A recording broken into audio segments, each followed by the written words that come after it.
नमस्कार, जी बिजनेस देख रहे हैं आप। मैं हूं ताबिश हुसैन और ब्रिटेन में सबसे पहले बात मन की बात की करते हैं। ये मोदी ने आज कश्मीर के मुद्दे पर मन की बात में अलगाववादियों को खुलकर चेतावनी दी। उन्होंने कहा कि छोटे छोटे बालकों को आगे कर कश्मीर में अशांति पैदा करने का प्रयास करने वालों को जवाब देना पड़ेगा। साथ ही उन्होंने कहा कि कश्मीर में अगर नौजवान या सुरक्षा कर्मी की जान जाती है तो ये नुकसान अपने देश का है। देश को एकता के बंधन में रखना सबका दायित्व है। कश्मीर में जो कुछ भी हुआ, उस कश्मीर की स्थिति के संबंध में देश के सभी राजनीतिक दलों ने मिलकर के एक स्वर से कश्मीर की बात रखी। दुनिया को भी संदेश दिया, अलगाववादी तत्वों को भी संदेश दिया और कश्मीर के नागरिकों के प्रति हमारी संवेदनाओं को भी व्यक्त किया। और कश्मीर के संबंध में मेरा सभी दलों से जितना इंटरेक्शन हुआ, हर किसी की बात में से एक बात जरूर जगह होती थी। अगर उसको मैंने कम शब्दों में समेटना तो मैं कहूंगा कि एकता और ममता, ये दो बातें मूल मंत्र में रही।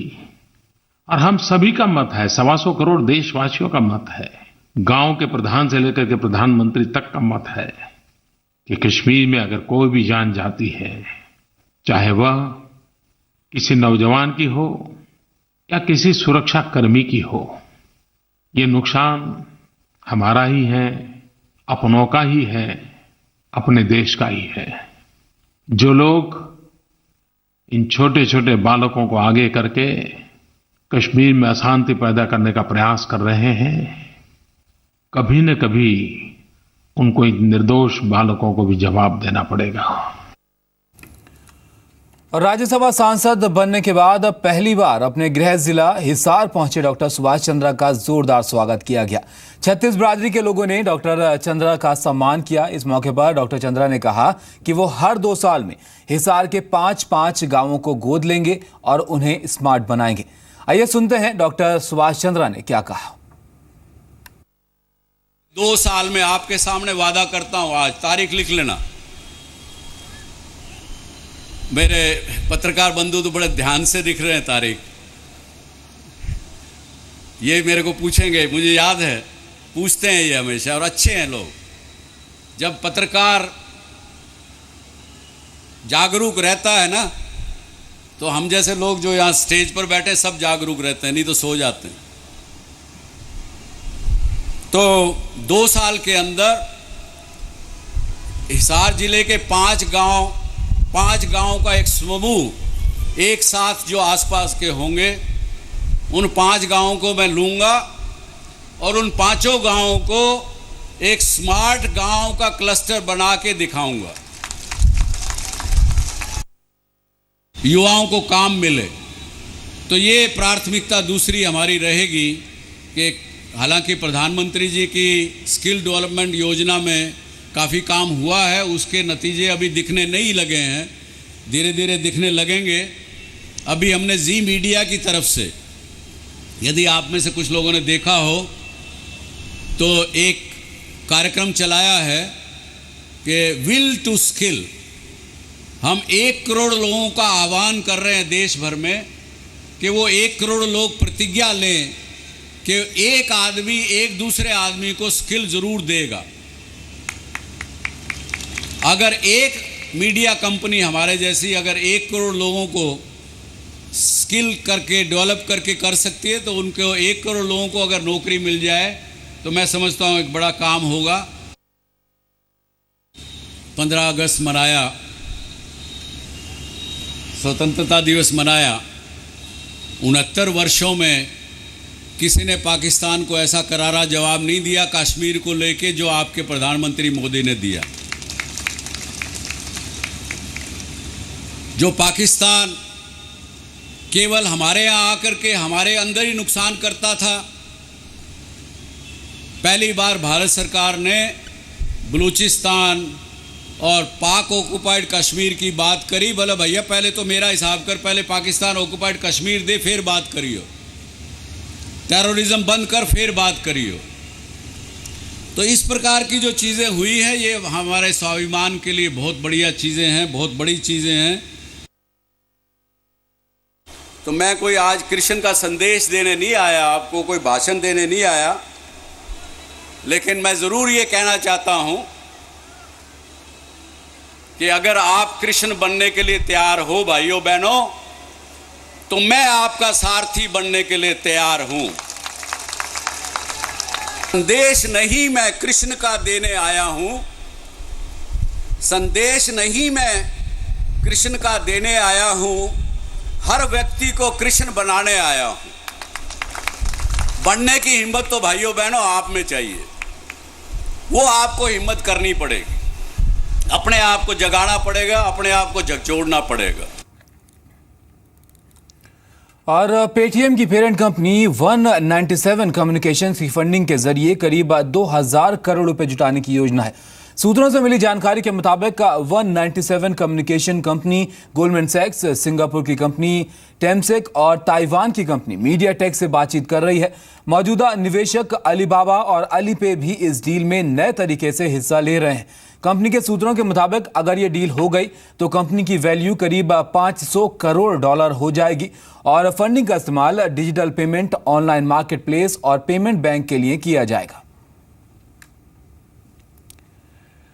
इंस्टेंट मैसेजिंग सर्विस व्हाट्सएप ने अपनी पॉलिसी में बदलाव किया है, जिसके तहत वो अब यूजर के फोन नंबर को अपनी पेरेंट कंपनी फेसबुक को उपलब्ध कराएगी। यानी फेसबुक और व्हाट्सएप अब एक दूसरे से अपना डेटा शेयर कर सकेंगे।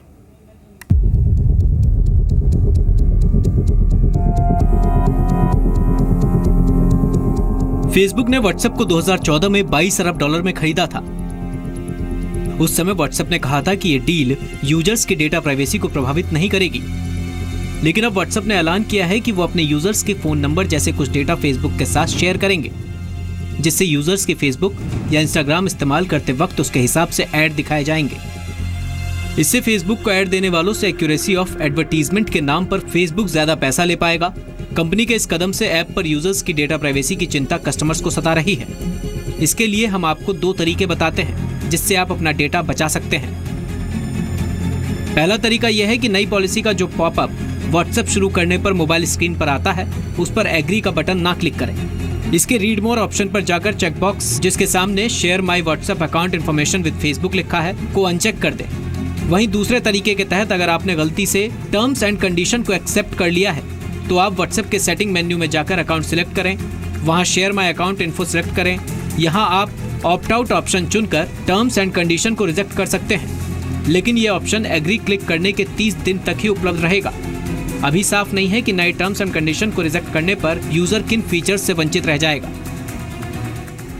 व्हाट्सएप अब इतना बड़ा है कि पिछले साल 1 महीने में लोगों ने करीब 3000 करोड़ मैसेज भेजे। प्राइवेसी की गुहार लगाने वालों का कहना है कि लोगों के बारे में कंपनियों के पास कभी कभी जरूरत से ज्यादा जानकारी पहुंच रही है। हर्ष वर्मा के साथ ब्यूरो रिपोर्ट, जी मीडिया।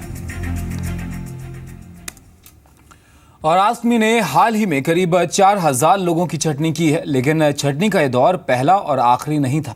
मिली जानकारी के मुताबिक इससे पहले भी 30 अप्रैल 2016 में कंपनी ने 650 कर्मचारियों को निकाल दिया था, जिसके बाद प्रमोटर होल्डिंग कंपनी एस्ट्रो ने कंपनी के विस्तार को छोड़कर फंडिंग तक रोक दी और जून में 3% शेयर होल्डर्स ने कंपनी मैनेजमेंट के सामने बायआउट का प्रस्ताव भी रखा, जिसे आसमी प्रमोटर ने सिरे से खारिज कर दिया।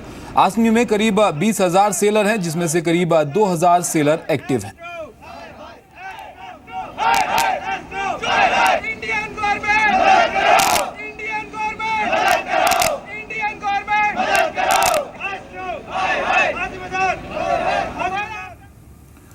और इसरो ने मिसाइल के ऐसे इंजन का कामयाब टेस्ट किया है जो ऑक्सीजन को ईंधन के तौर पर इस्तेमाल करेगा।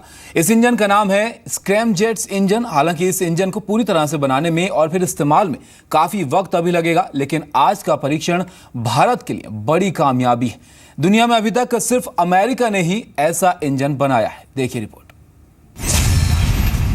भारत ने स्पेस टेक्नोलॉजी में एक और बेमिसाल कामयाबी हासिल कर ली है। भारत ने ऑक्सीजन को ईंधन के तौर पर इस्तेमाल करने वाले मिसाइल के इंजन का टेस्ट किया है।